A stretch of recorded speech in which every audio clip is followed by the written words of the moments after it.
lorsqu'on vous annonce une séropositivité, je remonte à 30 ans, quelque part, bon ça y est, on s'est dit, il n'y a pas les traitements efficaces.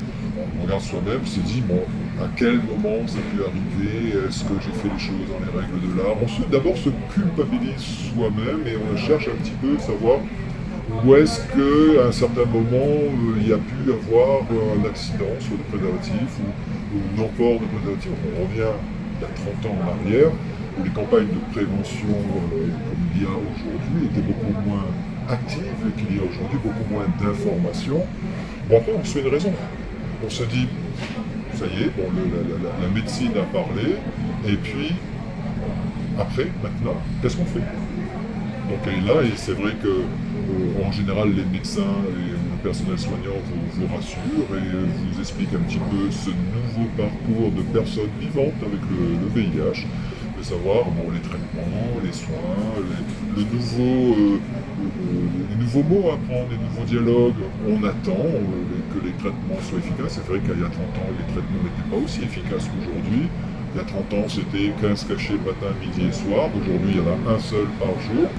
Aujourd'hui, les choses sont complètement différentes et heureusement. Et à partir du moment où les personnes sont dépistées assez tôt, je vais faire un peu de prévention, ils sont diagnostiqués personnes vivant avec le VIH. Je tiens à préciser la partie vivante avec le VIH. Aujourd'hui, on n'en voit plus, on vit normalement, on prend un traitement tous les jours, certes, comme toutes les maladies chroniques, on est le diabète ou autre chose. Aujourd'hui, en 2022, être une personne vivant avec le VIH, c'est d'avoir une vie tout à fait normale. Moi, j'ai une vie tout à fait normale. Je bouge, je voyage, je mange ce que je veux, parce que parfois on se dit est-ce qu'on doit manger ce que je veux, je bois ce que je veux, je fais la fête si j'ai envie de faire la fête, je fais du sport si j'ai envie de faire du sport. C'est beaucoup plus facile d'être une personne vivant avec le VIH qui a une trentaine d'années. Ça existe encore. Les personnes, par ignorance, je dirais tout simplement, qui mettent de côté les personnes vivant avec le VIH, je dirais tout simplement par ignorance. À partir du moment où on leur explique que c'est pas en touchant la cuillère, en leur faisant un bisou, ou des choses comme ça qu'on attrape le VIH, c'est uniquement par voie sexuelle. La sérophobie existe aussi dans tous les milieux, je dirais,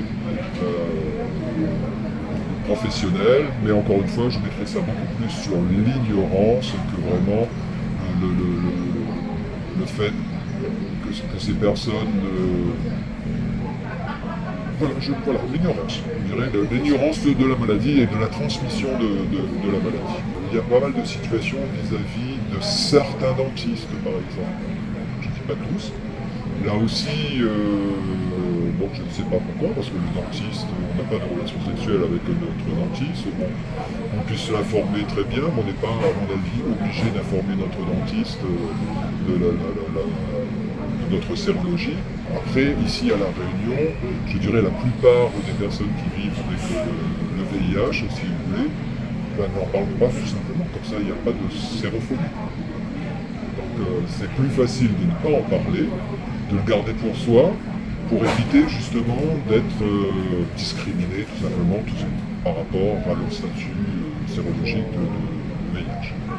J'essaie justement de faire passer le message que si un médecin, un soignant, tout ça, nous demande, on peut répondre ou pas, il n'y a pas une obligation, mais on sera aussi en droit de savoir, il faut savoir aussi qu'il y a des médecins, des infirmiers ou des infirmières, ou des dentistes, qui peuvent être aussi des personnes vivant avec le VIH. Donc là aussi, ça va un peu dans les deux sens, à mon avis. Mais je dirais que cette fameuse maladie d'amour, je dirais, qui touche des personnes par rapport à la chanson de 7 à 77 ans. Donc aujourd'hui, il faut ne plus avoir peur du VIH et que les personnes qui ne sont pas concernées par le VIH n'ont plus avoir peur aussi des personnes qui vivent avec le VIH. Donc au contraire, d'essayer de les accueillir comme tout le monde.